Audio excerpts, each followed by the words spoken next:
Hello, hello. Welcome back to another episode of COCBLOK, the Coalition of Craft Beer Lovers of Kentucky, on 93.9 FM WLXU. I'm Matt. I'm Jeff. And we have a very good friend of ours on the show with us today, Mr. Todd Takei. How are you doing, sir? Doing good, sir. Yeah? Mr. Takei just visited the Great Taste of the Midwest Beer Fest. So many rhyming words today. Taste and fest do not rhyme, my friend. Well, I'm not a poet, but I know that. Midwest Beer Fest. Ooh. Yeah, you got to listen. What's up? I just got authored, son. Yeah, no more Run DMC from you. And you're finally sober, I hope.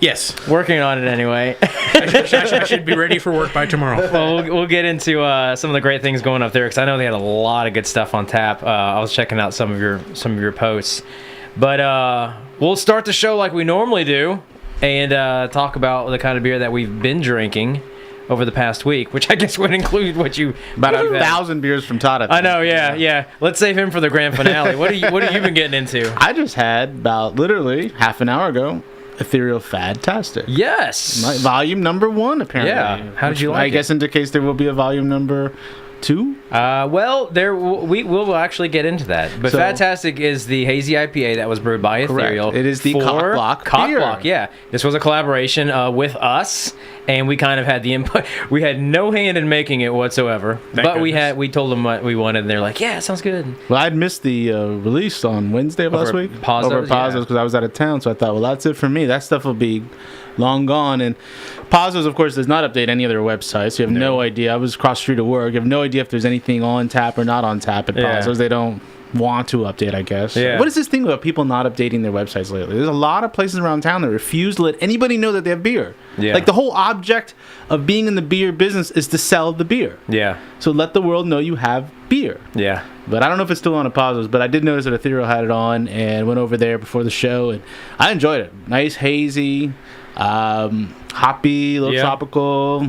Well, the Very Fadtastic IPA is part of this whole haze craze of people wanting to make the cloudy, hazy, I guess, kind of New England style IPAs that are really hoppy, but a lot, less bitter, a little bit smoother, perhaps, just because of the of how much residual yeast and other stuff, and other people say they put some adjuncts in there that maybe don't need to be in there, and that's why we call it a fad. But but it's a fad. It is a fad, and then we call it the beer Fadtastic. But the thing is, like, all of them that I've had have been really good. It's like, you can say, like, oh, this is fad. It's really silly. It doesn't add anything to the beer.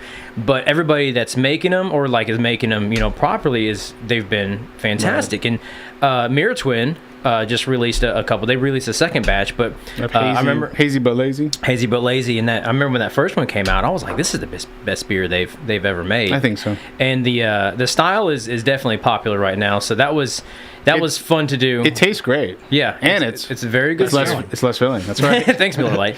And we are actually planning on doing a bottle release sometime soon, but that's still up in the air. So that'll be really fun. But I was bugging you from the road, like, give me a bottle. And there's still no bottles. Right. There's still no bottles. Well, he's still working on getting labels, but he showed me like the mock-up, and it's cool. It's got the COCBLOK logo cool. on the actual bottle. Nice. So that's You're famous, buddy. We're famous. This is a joint effort. This is a group. I had nothing to do with this. I just drink the beer. Don't tell anybody that. Yeah. So what else you had? Well, I was on all the 45 or so beers mostly that I've had in the last few days are the result of a road trip we took to the wonderful, wonderful, exciting, amazing city of Lincoln, Nebraska. Why? We have a family situation, and that's where my wife's family is. So we had to, and it was just outrageously expensive to buy 4 tickets to fly to Omaha and then rent a car and hotels. So it was much cheaper just to drive out there. And so, of course, because I have 2 kids, we're not going to do the drive straight, and we stop at a friend's in St. Louis, and I turned this into partly a beer venture. I have to. Every I'm so sensitive to family illness and sickness that I'm like, well, we're going to get beer on the way. There's no doubt about it. And so I did use that as an opportunity to visit a couple places in St. Louis I'd never been to, including Four Hands. Have you all been there? Yes. Went there last month. Yeah, I've never been there before. All the stuff came after I left Missouri when I used to live there. And there's free arcades upstairs. Yes. That was really neat. Yeah, my kids we just set them free. Like, go upstairs and then Yeah, we'll see you tomorrow. We'll see you tomorrow. Yeah, they had some nice beers on. They had They had one. What was it called? There was a really nice haze, not a haze, a tropical, fruity IPA there called. It's their Wicked Weed collab, Super Flare. That was nice. Super Flare. Okay. Yeah. Now was this? That's been a while. That's before the purchase. Yeah. So I never had that, and I had a few things. They don't do flights in in St. Louis. You have to buy the small pours, or there are no small pours. But they did it narrow gauge. At narrow gauge, they do flights. Yeah. Okay. We didn't get it was too family-ish. We couldn't get drive the 20 minutes out the narrow gauge, and I don't think the Italian food was a big draw to my wife. Like let's eat Italian food and drink beer. Chicken fried waffle was that good? we had when we chicken were there. fried waffle. Oh my goodness, that was very tasty. We went over to Second Shift too. Have y'all been there? Oh, I haven't been to Second Shift. Second Shift was nice. They had a nice one of their barrel aged LSDs was on the Blantons. That was pretty good. The Liquid Spiritual Delight. Mm-hmm. Yeah, we have so many acronyms on here. People are like, "What the hell are we listening to? COCBLOK and LSD." They also have one free arcade game. That just lets me get rid of my son for 20, 30 minutes. Like you go do that. I'm gonna drink a beer. Yeah. And then hit International Tap House, which was near our hotel, which is another one of these big beer bars. You get all these Missouri beers. Like a new one to me that I liked was the Mark Twain. It's called Passport to Russia, and I never had Mark Twain beers either. It's another one of these little breweries. But then on the way there, we stopped in Kansas City for lunch with my brother-in-law at Martin City, which I always think Martin City is highly underrated for their saisons. But they also do some really nice IPAs and little pizza place. Martin City Brewery. I've shared a couple of things I think at your house from Martin City maybe. Yeah. They do some nice saisons. And then in Lincoln, there were two places I went to. One was Zipline, which does some pretty decent stuff. And the big surprise for me was a brewery I'd never heard of called White Elm. That are they packaging?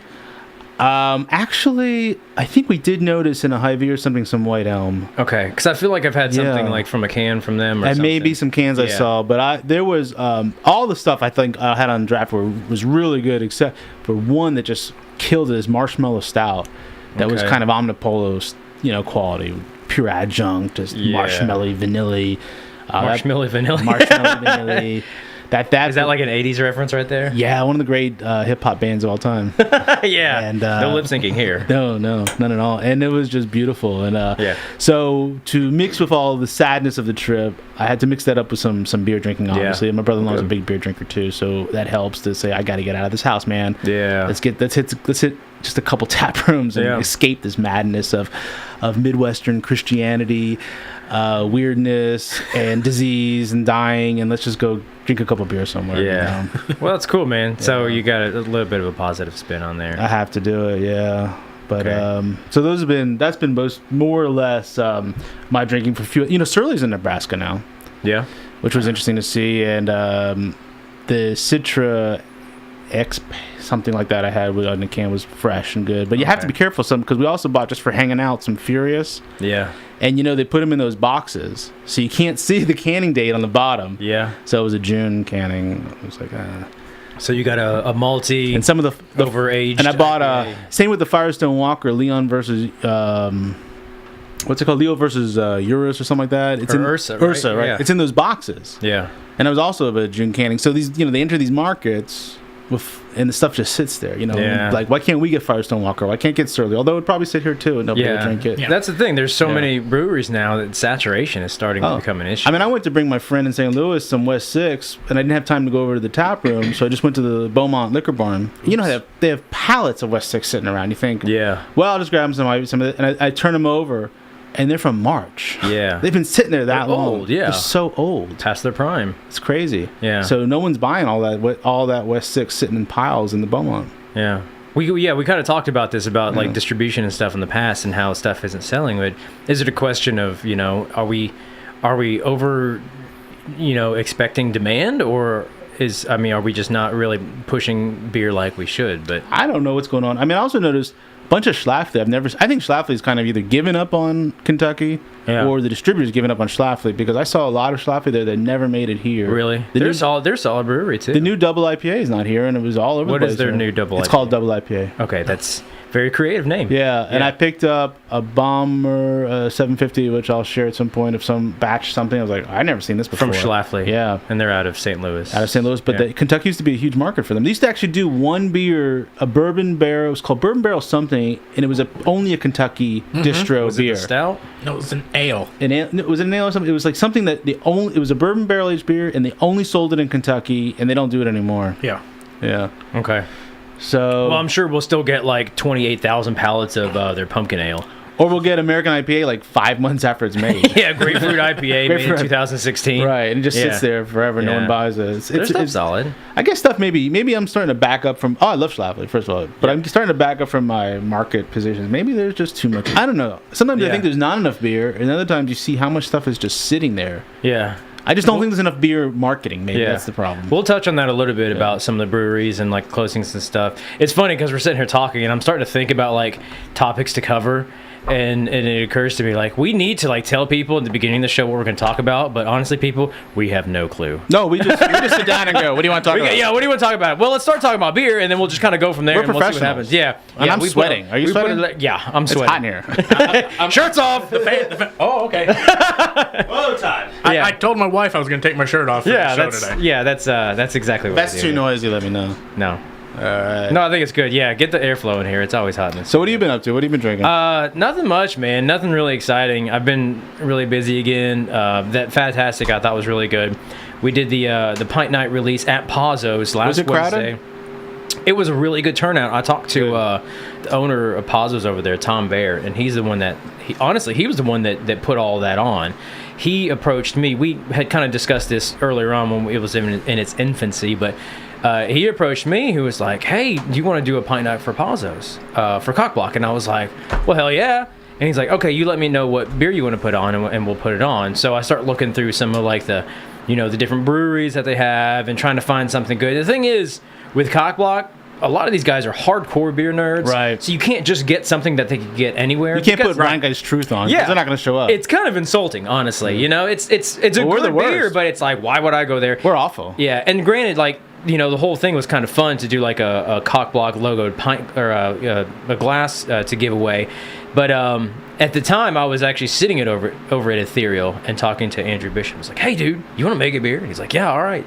So we started talking about styles, and like, it's what we're saying, man. Everybody in the COCBLOK Facebook group has been posting about those freaking hazy IPAs, and it is the new hotness right now. It's the new Hansel. Haze is the craze. Yeah, haze. It's the haze craze. So Purple Haze. They did it, man. In my brain. And, lately, I don't feel the same. That's a different haze. Yeah, you're out of control. So yeah, he's had a little bit of Purple Haze here, but they put it out and they did a great job. It was great success. I talked to Tom a little bit about the turnout, and he said it was substantially better than most of the pint nights they had during that time of year. So it was really good. I actually they had some left over. I went back and I bought all of their remaining glasses. Oh, it's just like you. That is like you. Lock it up. And then I was at your house and you had every ethereal glass that was left over. Yeah, that's true too. Those are for me though. But like for this one, we're still planning on doing a bottle release for the Fantastic over at Ethereal. They're still working on getting labels in, so it might be another week. But once we actually do it, I'm actually going to go there. I'm going to post up all the glasses, and we'll just give the rest of them out. Those glasses are not safe for work, by the way. Well, nothing about this is safe for work, technically speaking. Yeah, there's all kinds of flags that phallic symbol. I know people pull up the website and there's all kinds of flags that go in there, and like people in their cubicles are like showing up and be like, "You've been looking at porn on your computer?" Be like, well, "I'm just looking at COCBLOK." Yeah, it's like, yeah, go ahead and justify that. But that was the highlight. I guess I thought that was a really good turnout, really fun getting to see everybody. And we got our own COCBLOK glass, which is fun. But the Fantastic was, the name is to kind of go with whatever's popular right now. Not really saying anything negative about it, but it's just like, yeah, we understand that this is what's popular. Chances are, there's going to be something else in, another month or two that's going to be popular too. And then once that comes around, that's the concept that Andrew Bishop kind of was talking about behind Fantastic. So the next release, there probably will be another one. It won't be a hazy IPA. It'll probably be whatever's popular coming on. But maybe it's that maple stout that's never evolved. The what? The maple stout. Ooh, maple stout. We'll see. Yeah, probably it goes. I bet. You remember when we had the episode? We actually talked about what we thought the next craze was going to be. Oh, do we? You don't remember that? I don't remember anything when the show's over. It's like, my mind was blank. What do we do for an hour? I have no idea. I go home and then I have a few beers and it's like, oh, let's come up with material for the next one. And then we wait until the show starts and then we figure it all out at the same time. What did we say? Do you remember? No, that's what actually I was going to ask. You know what they should do? He should go all rogue and do like a rogue beer because there's so much our beards. Oh, and gross! take samples from our beards and brew yeast from our I've got beard. a lot of beer. Is that our phone? That's the phone. I bet there's a lot of yeast in my beard. Can you pick that up? Hello? Is this the first COCBLOK caller? We've had him before. You've never. Oh no, this is someone trying to reach someone in the office. All right, hold on. No, put him on the air. That's too bad. Oh, you should have put him on the air. I know, but here's the problem. I don't remember how to do it. Oh, So- here, maybe it was this part here. Just push phone. Well, Hear anybody in there? No, I don't know how to do it. There's something you got to do over here, and then you bring up the phone on the board, but we've never actually been shown. I saw Dan Wu get shown one time how to do it, Yeah. and I just watched. And we've had it. We've had it. The phone. Oh, I ring a bet you few can do it here. times Call to and board. Yeah, that's how you do it. Oh, God. All right, I think I know how to do it now. we- Okay. Too late. Well, Now, if anybody else wants to call in, if you the phone wanna- number is... What is the phone number here? Well, Oh, here's the instructions too. How to put a caller on. do we air, have to just for screen? that. Are we supposed to screen our calls? If you would though? like to call the studio phone line, it's 859-721-5690. We're waiting your call. And the pledge drive will begin in just a few minutes. Oh my God! You know, we're more beer. We're gonna get somebody calling in and just dropping f-bombs left and right. No F-bombs, please. 859-721-5690. Do you remember where the dump button is? 93.9. Yeah, I see it right there. It says dump. This is a live station. This is a live broadcast, and we have a dump button. Actually, I placed the call on hold. If anybody goes That's the on tricky part. How do a you do cuss that? word tirade, we can dish like half the show live somehow. It's magic. Don't ask me how it works. All right, I think I see where the hold button is. All right. Anyway, so So yeah, that beer. What was I saying about that beer? the next one is going to be a beard beer. Oh, we were talking about what the actual. We had that Fantastic. show about like the different. I remember I was predicting that the next. I remember what I said. We were talking about what the next big thing would be. Right. And I think I was talking about the milkshake IPAs. Milkshake IPA. Which are kind of got popular. I guess it's similar, but that's the whole idea isn't necessarily the haze. It's more of like the sweetness of like adding lactose and stuff like that. That'd be So, cool. I don't know. I'd be all for that. I guess. There's Omnipolo does it, and They do them. who else is doing I've that? had some that are Tired fine, hands, but maybe. it's... Tired hands. I don't doing need it. You don't need it. I think they're a little too much. You don't need I'm- beer. No. I need all. Well, that's After last week, I'm going to quit drinking. yeah. By the way, we're gonna do a share tomorrow, right? Yeah, absolutely. Actually, Well- we're going to wait a couple... Oh, it's the phone. my Now, see, I don't know if that's a God. studio or if that's for outside, man. Well, you just gave out the number, so somebody's probably. You think someone's calling? You better hope it's somebody that's. You better put your finger over that dumb button. How do you answer it? Hello? There's nobody there. I did it wrong. You're so bad at this. All right, Well, we're gonna if have to get a lesson in taking a call. Place the call on hold and put the handset back in. I thought I did that. Go to the phone device. Press. Well, I'll do it in a second. But anyways, So why don't we let's take a short break. Let's take a little break and then we'll talk to we can Todd hear about Todd's the great taste adventures. of the Midwest. Todd yeah. took a huge road trip. I think it starts at Top and Goliath maybe, and it ends Yes. up in great taste. And it's something to make every beer nerd, I think, fairly jealous about. How long was it? About a week? Yeah, Yeah. about a week on the road, man. That is killer. So let's take a short break. You're listening to 93.9. Hello. Welcome back to COCBLOK, the coalition of craft beer lovers of Kentucky on 93.9 WLXU. We got yet another phone call. Is that for us or is that? Could be. That's got to be going into. They're calling somebody else. It's over. Oh, no, it goes. Hold on. It's probably the wrong number. Hello? You're on the I have air. a question. Yes, I have a question. Oh, I know who that is. Am I on the air? You're on the air. Mystery Oh. woman. Who is this? Hi.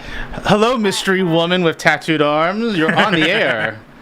Well, I do have a question. So I have this beer. I just wonder if you can recommend. I'm about to open it. It's Pohala Calm No Calm. It's an Imperial. Don't you ever dare open that beer. Don't open that Is beer. it not good? I just opened it and poured it. Is this good? You opened my beer. Is this another family member? I think this is, yeah. Oh I yeah. think it is someone very dear and close to my heart. Yeah. Is this a little Miss Except Jenny? that she opened a beer. Oh, Jenny. Yeah, it is Jenny. That's- Sorry about that, honey.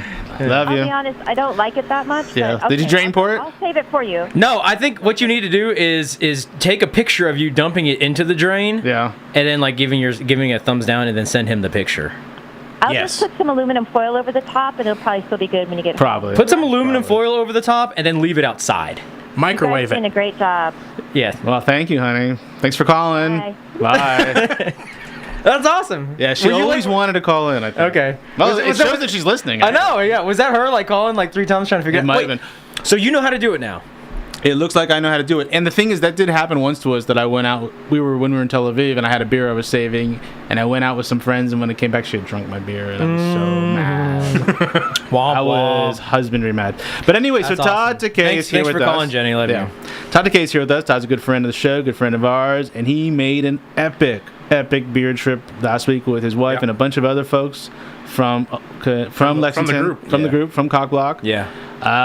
Tell us a little about your trip. You went out all the way out to, of course, another Holy Grail that Matt's been to and I've been to. Yes. Top and Goliath. Yeah. Decorah. We started our week by driving from here to Decorah, Iowa, home of Toppling Goliath, one of the famous breweries, and they're having a big release next weekend. And then because Matt went there earlier this year, Last year it was the release. End of last year? Yeah, it was that big. he release mentioned that there was another brewery in town that was very much worth visiting called Pulpit Rock. Yeah. Did you? And we went there, and that was an was good, huh? excellent brewery. Aren't they we got good? to meet the head brewer and talk to him. I didn't for a get to little meet bit. anybody there. That's cool though.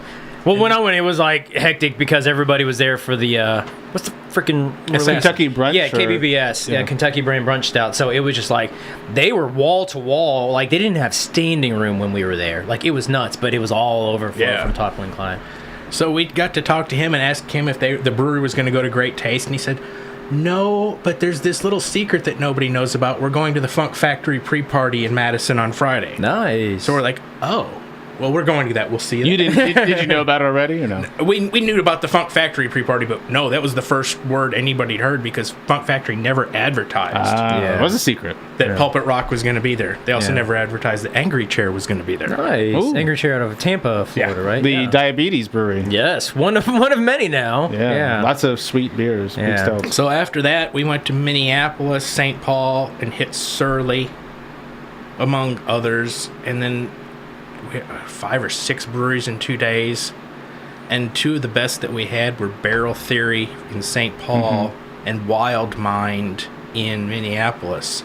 And we just happened to show up to Barrel Theory on a day when they were releasing bottles of an IPA. Don't you love it when that happens? Yeah. Because we show up at like 3:05 and they opened at 3 and there's a line of 20 people that's almost out the door and it's like, there's got to be something going on here. So That's serendipity. we asked the lady in front of us in line and she looked out. She goes, "I don't know. I'm just here to drink beer." So I asked somebody because when in a bottle release, you always see all the tables are occupied and everybody's got a couple bottles in front of them. Yeah. So I walked over and I asked a guy, and he goes, "Yeah, this is a brand new IPA they've never released before, and another one. So yeah, we'll get those." And sadly, they did not make it back because they got drank. IPAs need to be consumed. Sad for us, not sad for you. Yeah. You know, They need to be the flip consumed. top thing. I don't know if that's Yeah. gonna make it back and still Yeah. be good if we get it back. It wasn't a can or a bottle, which is the flip top. Yeah, it's just a flip top 750. Ooh, that's nice. wow. That's like a So Hill it's like Farmstead. basically a growler, yeah, yeah. they look a lot like Helm Farmstead bottles. Okay, cool. So after that, we drove to New Glarus to go to New Glarus, and you were there not too long ago. Yeah. Love And that that's place. beautiful because It on is Friday and majestic. Saturday mornings they have a bottle release, and this year's was vintage 2016. It's a goose. Yeah. Yeah. Nice. So, but again, you show up at 6 or 7 in the morning for a release, and people just line up and start doing a bottle share right there on the property, and the brewery doesn't mind. And in fact, They came out, right? Dan and Deb Carey, the owner and the head brewer, they come out in line and they'll shake hands and take photos great. and talk with everybody. They're so down to earth. That whole, I like, saw launch is amazing. Will Weaver post a picture of himself with them. Yeah. Yeah. And I thought that's great that they come out and hang out with everybody. In fact, the first morning we were there, we're taking photos, and somebody said, "When's the line going to start?" And Deb Carey said, "As soon as we get done taking these photos with these Kentucky people." That's funny. That's cool, man. I love their attitude about everything. Right. It's like they basically run that town. Oh, But yeah. it's a small town. I've you been know? there, but I've been to the old New Glarus, but it is tiny little town. But that venue is amazing. Yeah, but it's the biggest brewery up on top of a hill with the greatest view. Yeah, it's fantastic. And so after that, after New Glarus, on Friday, we went to the morning release and then drove to Madison and went to pre-party events for Great Taste. And the one we went to was Funk Factory, which had Funk Factory is it's like an alembic house. Yeah. Mm-hmm. That's what they're trying to make. They only do sours and lambics, right? Yeah. And they just opened their tap room last month, so they had some stuff on tap, but they have a bunch of guest breweries come in, and some of those breweries don't even go to Great Taste. They just showed up for the Funk Factory party. Is this a ticketed event or just walk in? No, it's just walk in and buy your drink tickets and... But you do buy tickets. You buy drink tickets. Yeah, it's... Not like doing pours. You buy tickets to go drink stuff. Okay, great. Okay. Yeah, so then we did that, and then Saturday morning we went back down to New Glarus for the bottle release, and then Saturday was the main event, Great Taste, and I kind of got a stomach bug. I mean... It was something that he ate last night. It had to have been. Before you guys eating a lot of Taco Bell on this trip? No, we actually had good food. All right. Well, decent.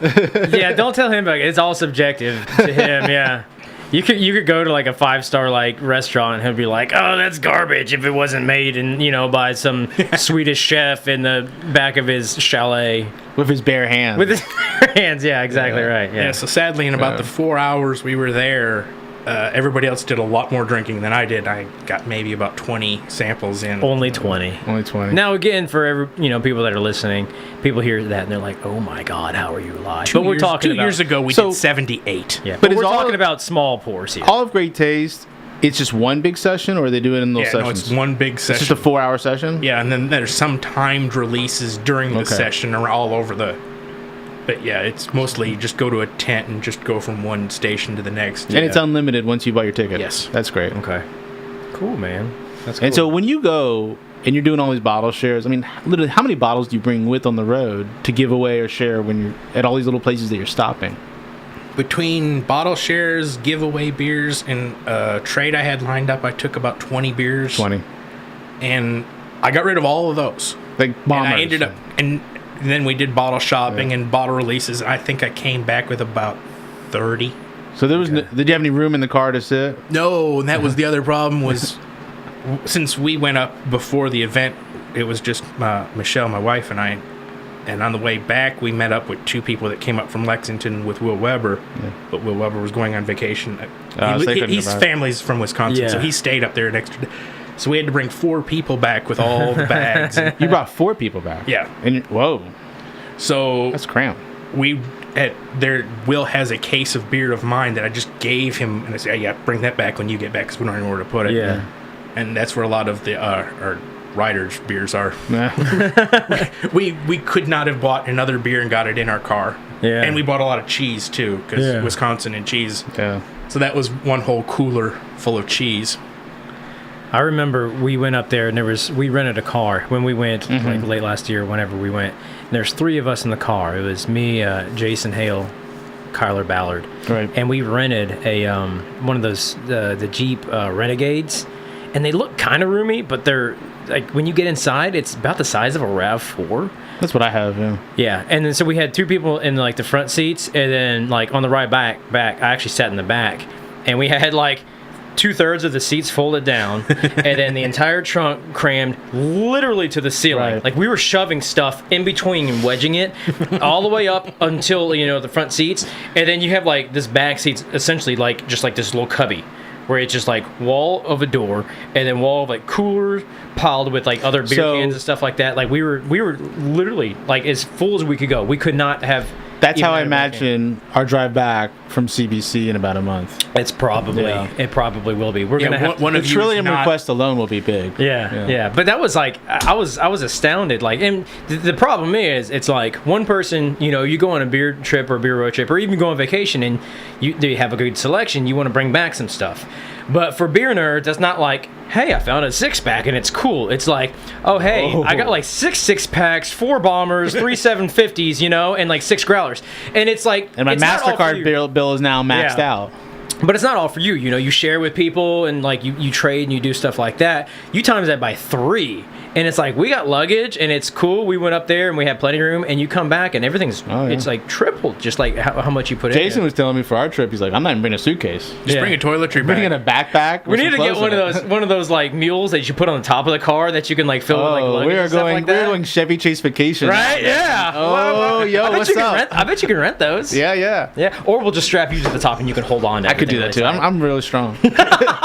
I work out. Yeah. Your arms are going to be so sore. I have muscles. That's awesome. Yeah. So this is actually a trip that Todd took that I would like to take one day, but I've just never had the time or ability to go to Great Taste. It's the same weekend every year. All you got to do is I just got to, block out that weekend. Tickets can be gotten.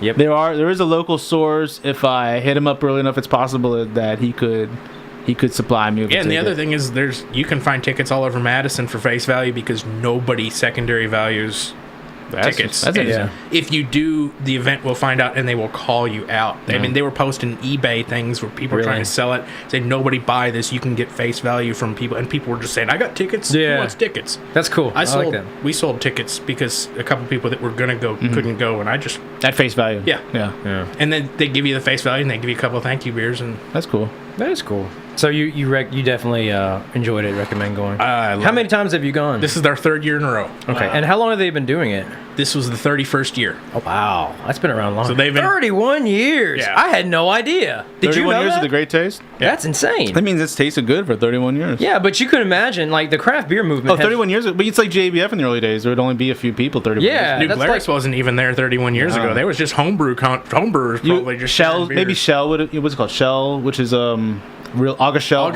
Really old. They might have been there or something. Yeah. They've been around forever. I imagine like back then it was like 4 guys in the back of their car, like just pulling out growlers of like stuff. Michael Jackson, the writer, not the singer. That was his joke about when they wanted to put on GABF for the first time. He said, "That sounds like a great idea, mate, but where are you going to get the American beer? Because there was nothing.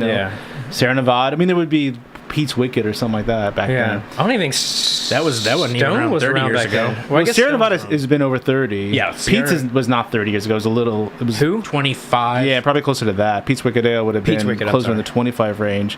There would have been a few things back then, but not a lot. But even back then, it's like nobody really knew or cared about the product. There was a handful of. If you look at it was all lager. Go back and look at the video of like the first Dark Lord, and it's like 15, 20 people in the brewery just hanging out and sharing beer. We talked about that. Yeah, it was crazy. The first one ever was just like a freaking garage share, basically. Yeah. So why don't we take just a quick break and then come back and talk about a few other things? Yellow. Welcome back to COCBLOK, the Coalition of Craft Beer Lovers of Kentucky on 93.9 WLXU FM. We're sitting here with me, Matt, Jeff, and Todd, our good friend who just came back from Great Taste of the Midwest, and is talking about all his adventures up there. And we are talking about beer because that's what this freaking show is about. Beer and hot dogs. And hot dogs. Is it not about hot dogs? Yeah, hot dogs is on the Thursday show. That's true. That's hot dog. I love that. What's it called? Hot block? Yeah, COCBLOK. Oh no. It's not called that. No. We can do acronyms all day, folks. We need to start a show just on acronyms. I want to start a segment. I want to do a segment to where we actually do something stupid. I want to know what happened to our promo segment because I don't see it on the board here. Which promo segment? Remember when we recorded? Oh yeah, it's not on the mix. It's not on the board. We are being maybe we need to record another one. We're being boycotted by the radio station. I think. I guess it would help if we had a show every Monday. Well, we're here on Monday. What day is this? Well, there was a span of 3 months where we didn't have a show because.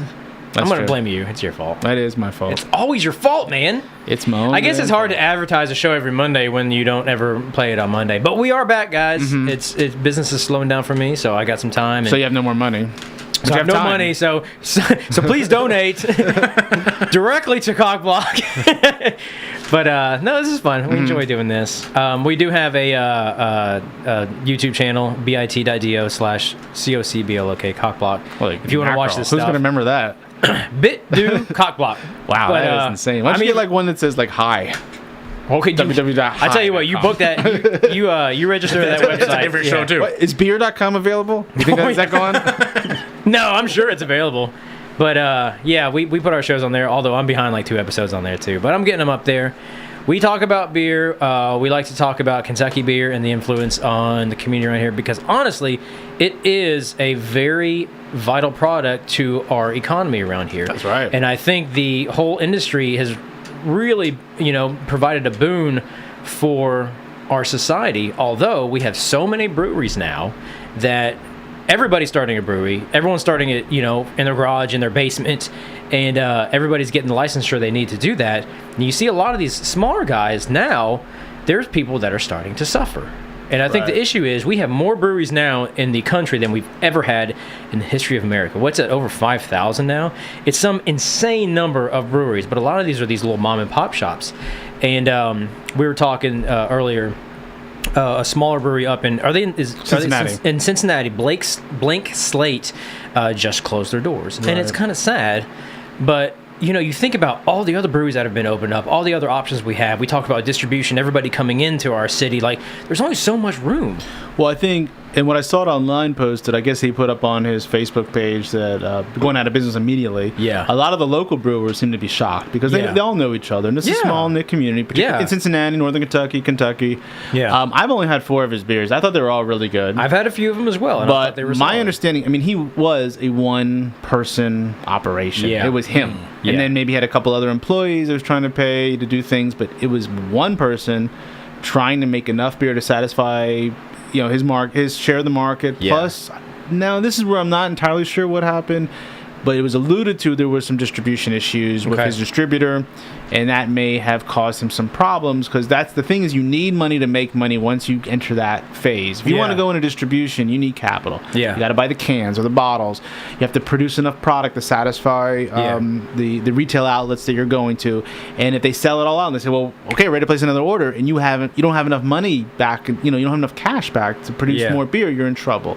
So it sounded like he just ran out of money. He's not been making really any money anyways for the few years he's been doing it. And you're like in that dilemma. You don't take on investment. You don't have any loans really. You're using your credit card maybe at the most, or you're using your savings, and you just don't have enough cash to keep the business going until you can make a profit. It takes a while to make a profit. Now, it's no secret that the biggest margins are when you drink at the brewery, well, so to speak, anyway. And he didn't have a tap room for a long time. Yeah. And it wasn't open all the time. Because I tried to go up there. I think I was going to try to visit the tap room, but they have later hours, and he didn't have it in the beginning. And other people like Ryan Geist have huge tap rooms, obviously, so they can sell a lot of beer on site and make a lot more money. But from a volume perspective, you're going to make the most money when you get into distribution, because you can sell a lot more product a lot quicker, even if the margin's smaller. If your volume is big enough, your margins drop. Volume, exactly, but you're putting more stuff out there. I think the traditional model is to start have a tap room, work with the higher margins but the lower volume, and then use that capital to segue into getting a broader distribution. But it's taken Country Boy 5 years. And now living they got a off huge of facility, one mass distributed beer in the tap room to build this other facility, and then they have 4 or 5 now flagships in production in cans. Well, it's also no secret that the distribution model for alcoholic beverages in America is pretty effed up. This whole 3-tier system, the way it was designed, each state regulates their own. They do their own laws, and then so it's different every single state you go to. But early on, the laws were made to protect the small guy, which was the distributor, because the breweries were in power. You had your Budweisers and your Coors and your Millers. So it's like, well, we got to protect the distributors, and we have to, give them a voice. So let's create these laws to protect them. But maybe the model is kind of being flipped now, because everybody's going the way of craft. It was more like the way the movie industry used to work in the 1920s or something, or the way beer works in England until recently, I guess, where you can make the movie and you can own the movie house. And that means you can block out everybody. So 3-tier was meant to prevent that. Although it's iffy that it has ever worked that way, because the larger houses have bought up distributors and then been challenged in court. And some states allow you to self-distribute. Or cities. I don't know if Cincinnati or Ohio, they do allow for self-distribution. Because up to a certain farted. Yeah. Up to a There's a certain lot of barrel self-distribution. production, there are states that have laws that say up to this amount of barrels you can self-distribute. Now there was a pretty prominent issue a little while back about with Rhine guys. because Kentucky doesn't allow that. Okay, so but was that when they were entering Kentucky? They tried to form their own distribution company. But Anheuser-Busch was being challenged in St. Louis. In Louisville for doing this. But Rhine guys is in Cincinnati. Right, but because the lawsuit was actually against Anheuser-Busch for owning a distributorship in Louisville. Yes. That meant that once that was struck down, the Rhine guys could no longer operate. Yes. What was it called? I forget what their distributorship.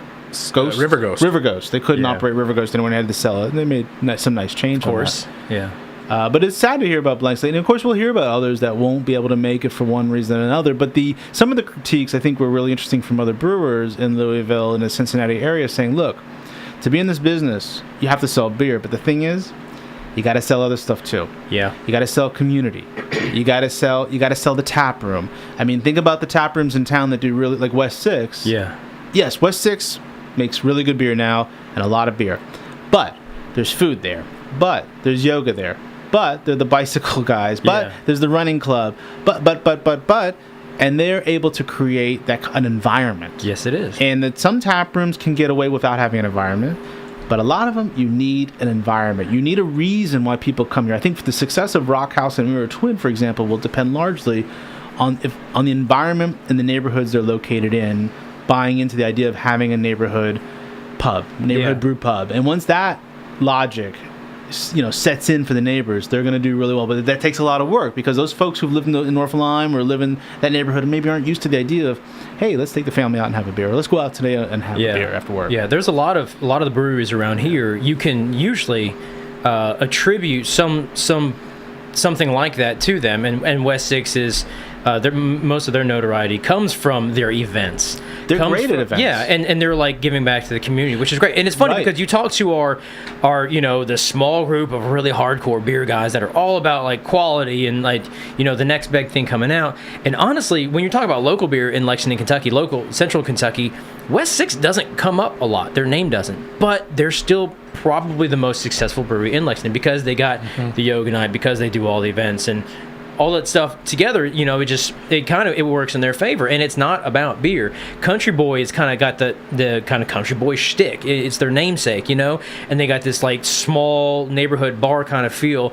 And I was kind of curious how that would play when they opened up the huge facility in Georgetown. But they've kind of carried that with them, even though it's a huge facility. They're the first brewery, technically speaking, in Georgetown, even though it's a big production facility of another brewery. But you talk to anybody that goes up there, people that work at the Toyota plant, and it's just like it's the same idea. It's like, oh, country boy, that's what we are. We're a bunch of country boys, and they've got a great narrative. They got a great story. Yeah, exactly right. So it makes you wonder. Our good friend Kevin Patterson I had talked to him a while back, and he actually had discussed this. He and I discussed this in the past, that he predicted that a lot of these smaller breweries are going to have to start falling off because we're at saturation, and it's inevitable. There's no other option. That's just logically the way it's going to go. So, something like Blank Slate going down is probably, it's just going to happen. I mean, it's going to happen again. Rubicon is a Sacramento brewery that I just read. It's been around a long time, and they're going out of business. I thought, really? Yeah, I've been there. I thought Fort Collins Brewing was going out of business too. It did, but then somebody somebody bought it. That's right. It got bought. It got they're bought going to out. brew their own beer in the facility. I mean, I picked up some, which is crazy because Fort Collins has had it's been there forever, and they've had a huge distribution plan. I was reminded of it because I picked up a can of Nowhere in particular, and they were brewed at Fort Collins Brewing, and I was wondering, wow, what are they going to do now? The Magnolia Brewery, brew pub and brewery which I've been to in San Francisco, was bought out by New Belgium because they were in debt. They tried to expand, and it didn't work for them. Yeah, and they were going out of business. So we will see some people go out of business, but some of it's business. Some of it's just understanding how to manage your capital, how to manage your production, how to hit the right markets. And the curious thing to me is some of these breweries that are massively expanding and dumping a lot of beer in markets that's sitting, what's going to happen with them? See, it's not just, and I think that goes to show, it's not just financial sense anymore. It's not just balancing the numbers. It's a lot of stuff. Yeah, it's getting back to your roots. It's appreciating the community and your consumers. it 20 years ago, it was very simple to be an Anheuser-Busch and throw millions of dollars into marketing and just let the marketing do the work for you. It didn't matter what you were selling. People are starting to revert and getting back to their roots, and they understand that we have options, we have choice. But there's different ways, and there's different ways to create the sense of environment or community. I mean, yes, you go to Asheville, and it's not just beer. What makes Asheville, at least a certain core of Asheville, so successful is South Slope. It's a tourist. It's a destination. It's a beer destination. Whether you're a tourist or you live there, when you go to South Slope on a Saturday, you can hit a lot of places at once. And you don't have to get out. You don't have to get back in your car. No. I think for us, if you look at Pivot or Rock House or West Six or Mirror Twin, one of the things that kind of unites them a little bit is the neighborhood. Yeah. If they can get and it's a little tricky. Your Pivot, you move into that kind of neighborhood, which a little bit outside of Pivot, there's some middle class, but right on that street, it's not middle class at all. Yeah. You got to try to convince people, look, this is a place you should come. And I think the same thing for Pasta Garage is right next door. Yeah. This is a place to come to where I think Ethereal has a better advantage because they're now in a destination spot. Yeah. With all the other stuff around them and building around them. I don't want to say Ethereal got lucky, but by going there, that place is blowing up now. Yeah, that's gonna be a destination. And then you got the whole area next door, which just opened up, and you got the distillery getting ready to go in, and then that huge building, which was on the verge of condemnation. Now that's starting to open up, and they're starting to lease space out in there. Like that whole entire area on Manchester, which was, I think, the inevitable goal of the city, was to turn that into it'll be one of the reopen as the distillery. It will be district. It's already becoming or the arts and entertainment. But it will become one of the best and biggest destination spaces in Lexington to get food and drink and hang out. I wouldn't be surprised. And there's going to be a music venue there too, right? Yeah. Well, there is one right now. It's the Burl. Yes, the Burl across the street. But I also meant, is it the taco place or something that is building a venue? You're talking about that big building with a mural on it. Inside inside the compound, the distillery compound. I thought that's where we read that. I don't know if it's a taco place or another one that is going to have a venue in there too. So the Burl's across the street, but in the space itself, where Ethereal is in Middle Fork, there's also going to be music as well. Which is kind of strange because at the very opening of Manchester is that venue, which used to be Buster's, and now it's something else. Manchester Music Hall. Pretty big musical, right? But that's like the third attempt to turn it into like a profitable music venue, which is kind of strange. It's a hard business to be in. And granted, that distillery district is on the other side of the railroad tracks down there, but it makes you wonder if they're not capitalizing. If I were a developer and I had all that, and I knew they had that investment savvy, and I could go in there, I would buy up those auto shops and all that stuff, and think about making that whole stretch one giant thing. Yeah, I wouldn't be surprised in the next 5 years if we get another like kind of craft manufacturing facility, be it beer or something similar, go down there. I know we're getting that distillery's coming back, so it's kind of the same thing. But that place is hot right now. But that's that's the blank slate lesson, maybe a lesson a little bit at least, knowing not very much about what happened is it takes more than a tiny little tap room to be successful. Yeah, even if you don't go into distro, you have to do more. And the thing is, their beer was good. Yeah, it was solid. A good brewery. Wasn't great. There's a lot of options out there. There's a lot of competition in Cincinnati too. And that's the thing. If you're not making the very best beer in the world, which is very hard to do, you need to like here's look the other at some thing. other options. If it's Friday night in Cincinnati and I'm just a young 20-something looking to go out and have a few beers, do I go to tiny little blank slate and I'm not a nerd? Yeah. Or do I go to Rheingeist? Exactly right. Or Mad Tree. Or Mad Tree now. Yeah, I haven't been to the new Mad Tree. It's amazing. It's huge. Yeah, so I mean they've got the money and they can build a huge facility that people feel like it's a go-to place, Yeah. So well, you'll give me that look that's either you are in love with me or I was gonna say it's time to wrap it up, but I was gonna say at the beginning of the show you need to come up you need to come up with a new outro. I have a new one. Do you want to hear it? Do it. Are you ready? Yeah. Drum roll. Yeah. Well, we've said a lot. God dang it! I quit. I'm done. I'm out. Well, he hates it when I steal from Howard Stern. I can steal a lot more from Howard Stern, but